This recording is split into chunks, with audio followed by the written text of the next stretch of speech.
Welcome back. This is Problem Solving and Decision Making, University of California, Irvine. Once again, I'm Rob Stone. In this module, we're going to talk about some tools that actually help us figure out where our problems are, what's causing our problems, where we should look for solutions. These tools don't show us how to actually decide things, they show us where to focus our efforts. We're going to look at a Pareto chart, we're going to look at cause and effect diagrams, we're going to look at histograms. First of all, a Pareto chart. Well, there was a gentleman named Vilfredo Pareto. Lived in Italy, late 1800s, early 1900s. He was looking around and realized that 80% of the wealth of Italy in 1906 was controlled by 20% of the population. So he came up with the 80-20 rule. So we hear the 80-20 rule all the time. That's what that's all about. It's where it came from. What it says is that most of our problems are caused by a very small percentage of actual causes themselves. So most of our problems come from a very small number of causes. We want to find those small number of causes, deal with those, and most of our problems will go away. Pareto chart. It's a vertical bar chart. And we're going to look at a couple of bar charts, but this one, the tall bar is out on the left side of the bar. And then they're in descending order from there. Why we're going to do that, we'll show you in just a little bit. What does this show us? Information in a descending hierarchical order. It shows us priorities of things. Identifies issues that cause our problems. It can help us focus our efforts so we're working on the most important things. We're not off wandering around working on some little trivial issue that's really not going to do much for us if we take care of that. So what does a Pareto analysis look like? Looks like one of these things. We have some bars. Tall bar out on the left side and the small bar out on the right side. It's used for problem solving. Data is put into different categories, and then it's ordered starting with the most problematic.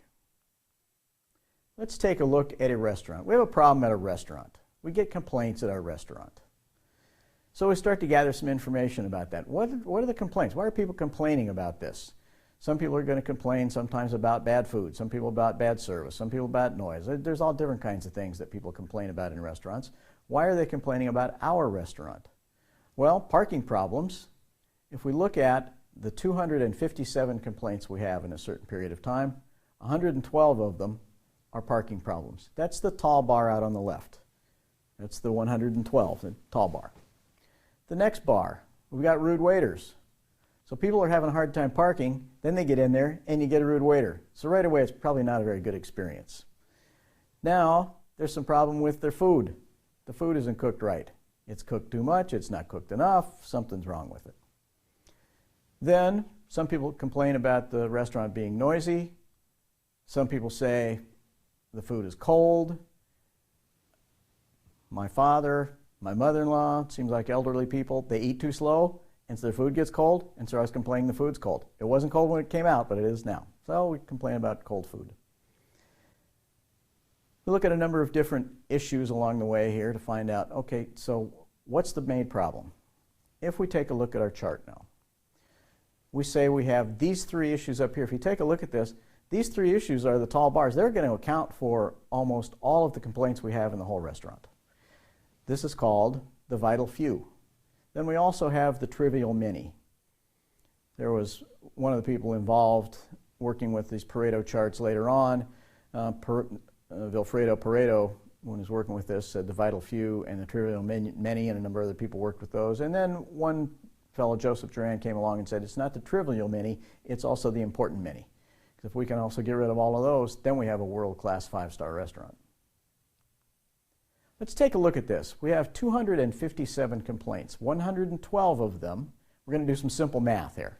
112 of them are because of parking. So we're going to get a percentage here. We're going to get an accumulated percentage to find out where we need to focus our efforts.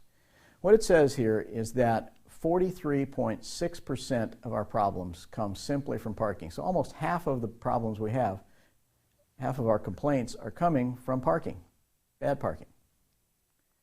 Now we're also going to add the rude waiters. We're going to put the two of those together. So when we put the two together, add them up, we come up with now a total percentage of these two, 72%. 72%, almost 3/4 of the complaints we get are simply from these two issues, parking and rude waiters. Let's add one more just to see what kind of accumulated percentage we get. So we add one more, the cooking problems.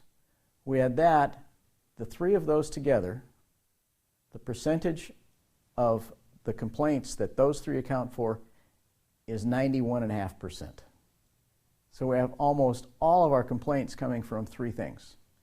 So we can go try and find new and better coffee because some person griped about that last night. So we can run around all over try and find better coffee.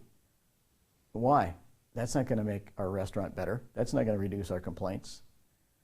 You know, we can try and figure out something to do about the wait time. Doesn't make any difference. That's not going to make our restaurant better. What's going to make our restaurant better? Let's figure out something about parking.